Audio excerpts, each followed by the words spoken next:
Bismillahirrahmanirrahim. Assalamualaikum warahmatullahi wabarakatuh. Alhamdulillah wassalatu wassalamu ala Rasulillah wa ala alihi wa sahbihi wa man tabi'ahum bi ihsanin ila yaumiddin, amma ba'd. Yang pertama-tama kami ucapkan setelah bersyukur kepada Allah Subhanahu wa taala atas kenikmatan yang Allah berikan pada kita semua,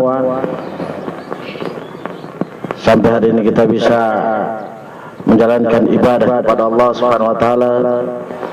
Kemudian setelah itu kami panjatkan doa kepada kedua mempelai yang baru saja sah menjadi suami istri. Barakallahu lakuma wa barakallahu alaikuma wa jama'a bainakuma fi khairin. Semoga Allah memberkahi kalian berdua, dan semoga keberkahan Allah atas kalian berdua, dan semoga Allah mengumpulkan kalian berdua dalam kebaikan. Karena sesungguhnya apa yang baru saja dilaksanakan ini adalah suatu kenikmatan, suatu kemuliaan, suatu kerahmat, anugerah, rezeki dari Allah Subhanahu wa taala. Karena ini merupakan sunnah jalan hidup para nabi dan para rasul semuanya. Walaqad arsalna rusulan min qablika wa ja'alna lahum azwajan wa dzurriyyah. Karena Rasul sallallahu Allah Subhanahu wa taala berfirman, dan sungguh-sungguh kami telah mengutus sebelum kami wahai Muhammad para nabi dan para rasul, kecuali kami telah menjadikan mereka memiliki istri dan anak-anak. Menunjukkan bahwasanya siapa yang menikah maka dia telah mengikuti sunnahnya para nabi dan para rasul, karena tidak ada para nabi dan para rasul kecuali mereka menikah. Kebanyakannya, kalau tidak dikatakan semuanya, sampai pun Nabi Isa alaihissalam akan berakhir di dalam kehidupan dunia ini dengan menikah dari seorang wanita di Palestina nanti insyaallah. Ini keutamaan menikah. Dan keutamaan yang berikutnya yang Allah Subhanahu wa taala janjikan dan Rasulullah sallallahu alaihi wasallam sampaikan, bahwasanya dengan menikah ini merupakan sebab filter, benteng dan tameng seorang di dalam menjaga dirinya, terkhusus pandangannya dan maaf kemaluannya. Karena Rasul sallallahu alaihi wasallam bersabda, fa inna ghaddu lil basar wa ahsanu lil farj. Karena sesungguhnya Rasul mengatakan tentang nikah ini, bahwa nikah itu adalah menundukkan pandangan dan yaitu menjaga kemaluan. Maka ini suatu kenikmatan bagi siapa yang menikah, dia akan terjaga pandangannya dan terlindungi maaf kemaluannya. Kemudian keutamaan yang berikutnya tanpa kita merinci, karena waktu yang membatasi kita, yaitu bahwasanya si orang yang menikah ini dia sedang menuju kepada suatu tingkatan derajat mukmin yang sejati. Apabila dia mewujudkan tujuan dari pernikahan itu, Allah Subhanahu wa taala berfirman, qad aflahal mu'minun. Sungguh berbahagia mukmin yang sejati. Di antara ciri-ciri mukmin yang sejati adalah walladzina hum li furujihim hafizun illa ala azwajihim aw ma malakat aymanuhum fa innahum ghairu malumin. Faman ibtagha wara'a dzalika fa ulaika hum adun. Dan di antara ciri-ciri mukmin yang sejati adalah orang-orang yang menjaga kemaluannya kecuali kepada istri-istrinya. Menunjukkan siapa yang menikah tujuan untuk menjaga maaf kemaluannya, maka dia sedang menuju kepada mukmin yang sejati. Jika ada seorang yang telah menikah namun tidak bisa menjaga pandangan dan maaf kemaluannya, maka dia sedang menodai keimanan dan sifat mukmin sejatinya. Karena Allah menyebutkan walladzina hum li furujihim hafizun, orang-orang yang menjaga kemaluannya kecuali para istri-istrinya, dan siapa yang mencari selain itu, yaitu maaf. Dijelaskan dalam tafsirnya, dia menumpahkan maaf sekali lagi namanya kepada selain istrinya yang sah, maka dia orang yang ternodai. keimanannya. Kemudian keutamaan yang berikutnya dari pernikahan itu adalah bahwasanya dia akan mendapatkan janji Allah, yaitu Jannatul Firdaus.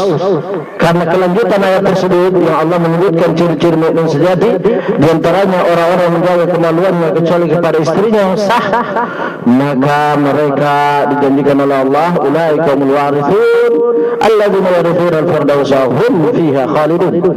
Mereka lah orang-orang pewaris, ahli waris. Siapakah? Apakah yang mereka warisi? Yaitu mereka akan mewarisi Jannatul Firdaus yang mereka kekal abadi dalamnya. Kemudian keutamaan yang berikutnya, bahwasanya dengan pernikahan tersebut merupakan sebab akan mendapatkan kekayaan, sebab akan diberikan rezeki yang lapang oleh Allah Subhanahu wa taala. Karena Allah Subhanahu wa taala menjanjikan dalam ayatnya, "Iyakunu fuqara'a yughnihimullahu min fadlih." Jika mereka fakir, maka Allah akan memberikan kekayaan pada mereka dengan keutamanya. Yaitu jelaskan di antara tafsirnya, dari keutamanya itu dengan dari menikah itu.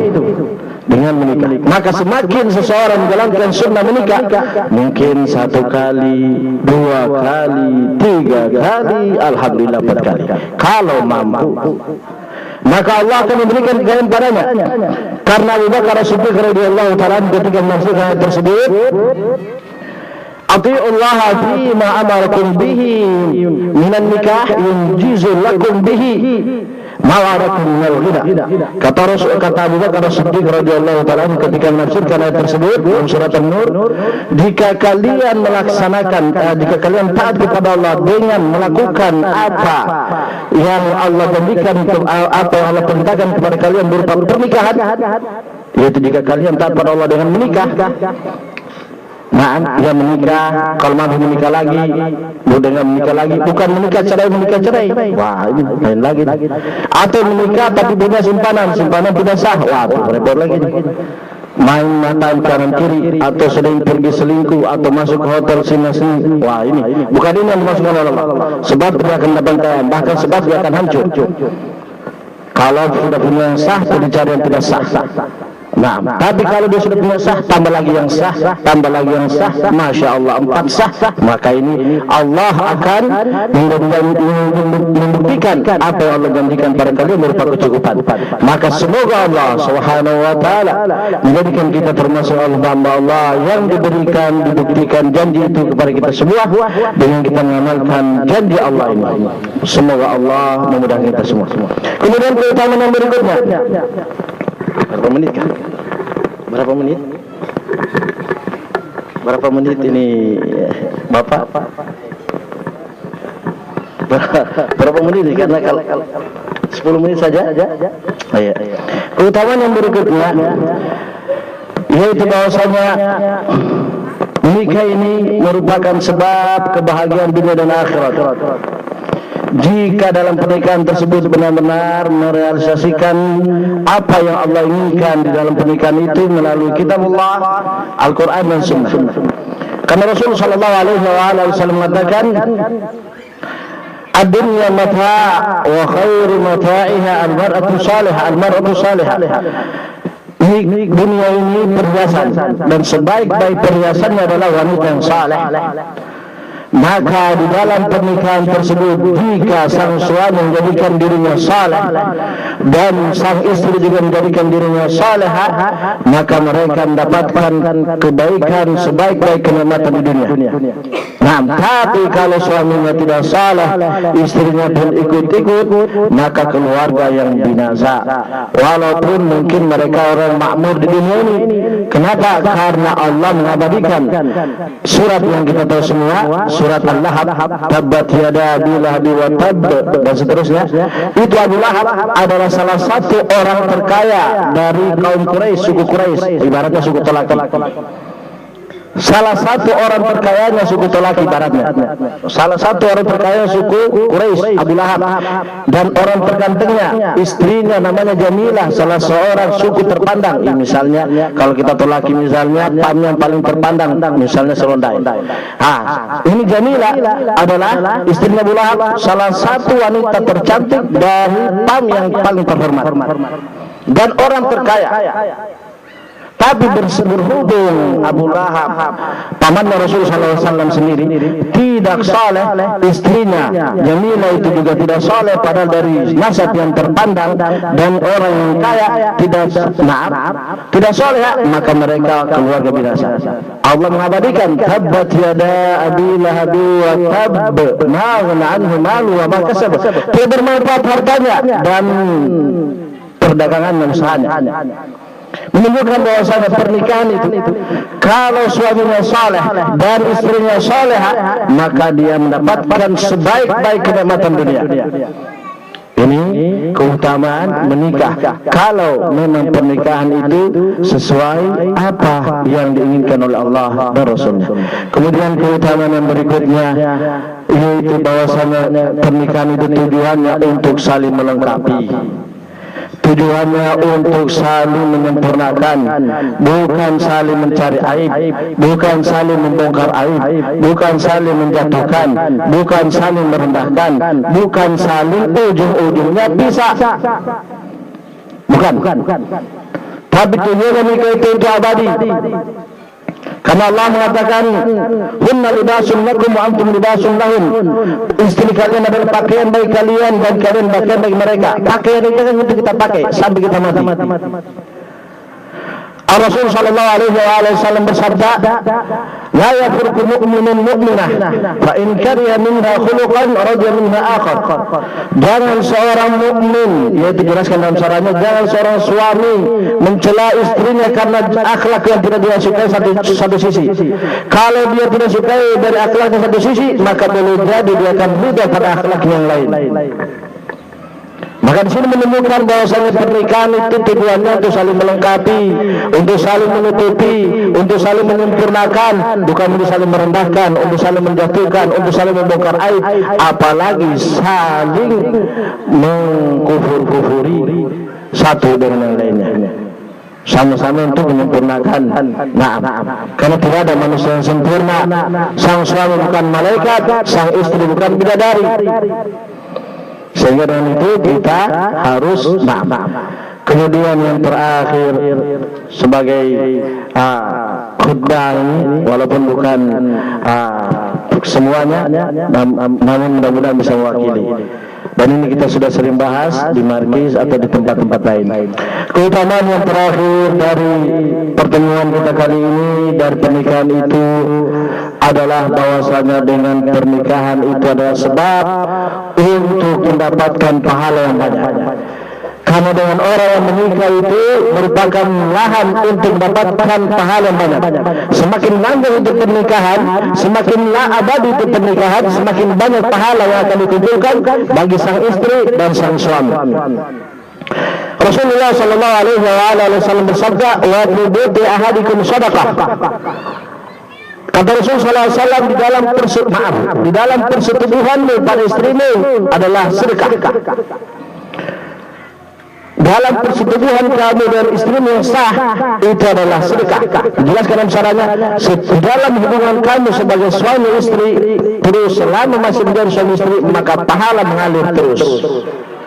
Maka di sini menunjukkan jaga baik-baik pernikahan yang sudah kita lakukan. Jangan sampai lagi rontok, jangan sampai lagi hancur, jangan sampai lagi rusak. Karena kita ingin mendapatkan pahala yang terus mengalir selama kita masih menjadi suami dan istri. Ini penting. Bagaimanapun sakitnya kita, bagaimanapun perihnya kita terhadap istri kita, dan bagi anda sebagai istri sakitnya terhadap perbuatan suami, selama suami anda, selama suami anti, selama istri anda belum murtad dan tidak murtad insyaallah, dan dia kufur pada Allah dan Rasulnya, sabar. Nah, ini yang penting. Kenapa? Karena tujuan kita yang mendapatkan pahala. Rasulullah sallallahu alaihi wasallam bersabda, "Idza tazawwaja al-'abdu faqad istakmala nisfa dinihi, falyattaqillaha fi nisbil baqi." Apabila seorang hamba telah menikah, maka sungguh dia telah menyempurnakan 50% dari agamanya. Apa 50% itu? Dia bertakwa pada Allah. Jadi jaga baik-baik keluarga yang kita sudah itu ucapan qabiltu nikahaha fulana bintu fulana bimahrin mazkur. Kita jaga itu. Karena kita sudah menyempurnakan 50% dan kita bertakwa kepada Allah dengan 50% berikutnya. Yaitu bertakwa ini jaga pandangan kita, jaga kemaluan kita, kecuali pada kita yang sah.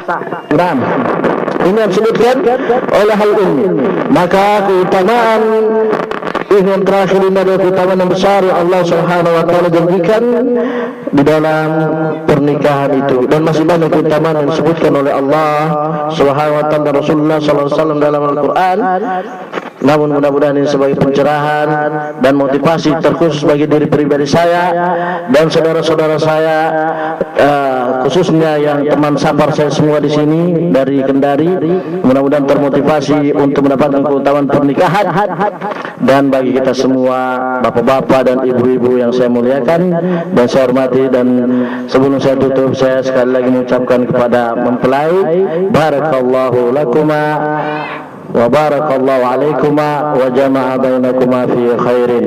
Saya kira cukup sampai sini. Mohon maaf atas waktu yang diambil jika melebihi dari waktu yang telah ditetapkan, dan jika ada kekurangan dan kesalahan maka ini murni dari saya, dan saya bertobat pada Allah Subhanahu wa taala, dan saya memohon maaf kepada sekalian para hadirin, bapak-bapak dan ibu yang saya muliakan dan saya cintai. Dan jika itu ada lebihnya dan benarnya, maka itu murni dari Allah dan Rasulnya. Tidaklah kami hanya sekedar menukilkan saja, bukan dari kecerdasan kami, kebenaran kami, karena ini sekedar penukilan saja. Wallahu a'lam bishawab. Subhanakallahumma wa bihamdika asyhadu an la ilaha illa anta astaghfiruka wa atubu ilaik. Wassalamu alaikum warahmatullahi wabarakatuh.